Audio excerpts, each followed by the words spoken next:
Hey, Mark.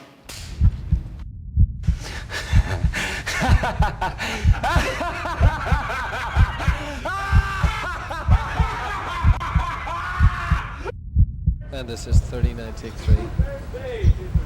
Hey, camera rolling, Mark. Sit. And action. You're on camera now. Don't be a pussy. You can do that, right, David? Can you believe he said that to me?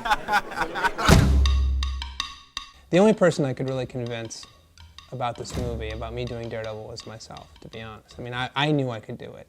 And I had to convince my wife and my friends and my partner, Gary Foster, and everybody I knew who also weren't sure if I could do it, quite frankly. And cut. Great. Print that. Cut that.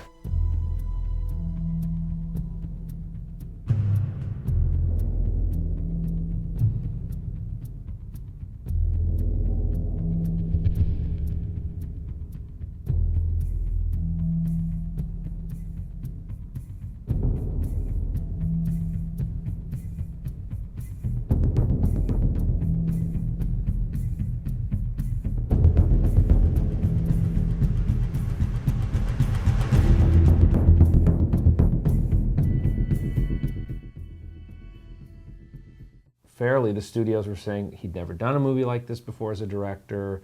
Maybe we could get some A-list guy.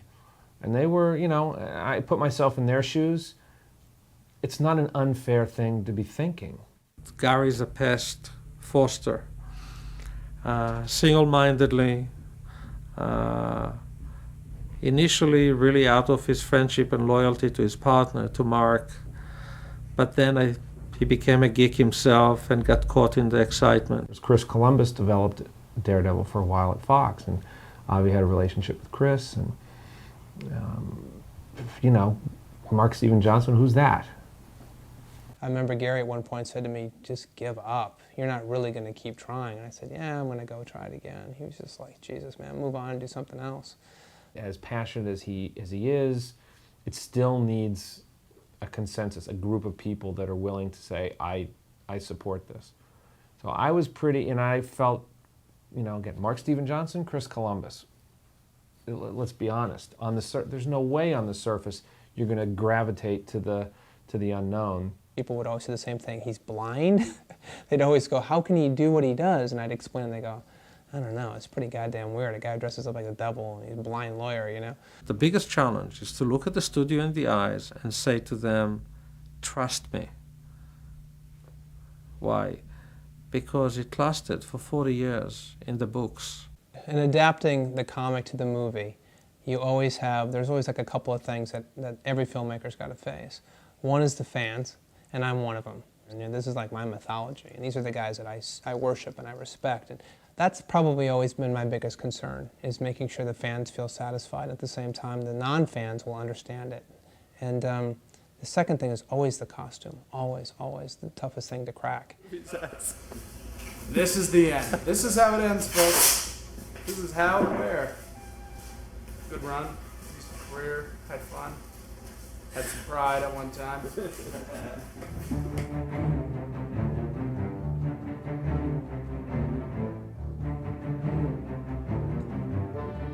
We're going to reproduce your body totally, and they're going to sculpt on it. Right. And then we're going to take molds off of that. So whatever we make will fit your body. Okay, so it's like a personal suit. It just fits you, nobody else. It's a living, you know what I mean? It's a good living. I know. Am I getting paid for today?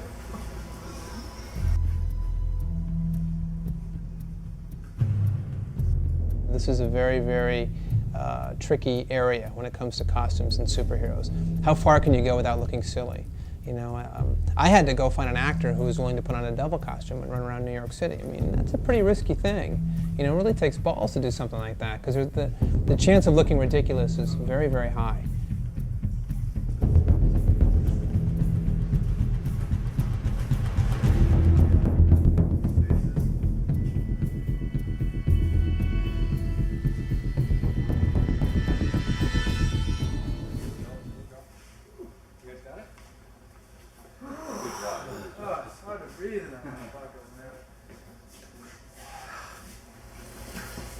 You see if the front half tweaked a little bit, out and the back half tweaked a little bit in, then they would match up when we put the It mold would really two be halves hell together. If we did the top and the bottom together.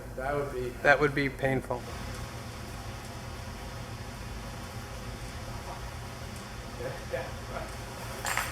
Whoa. That is a trip.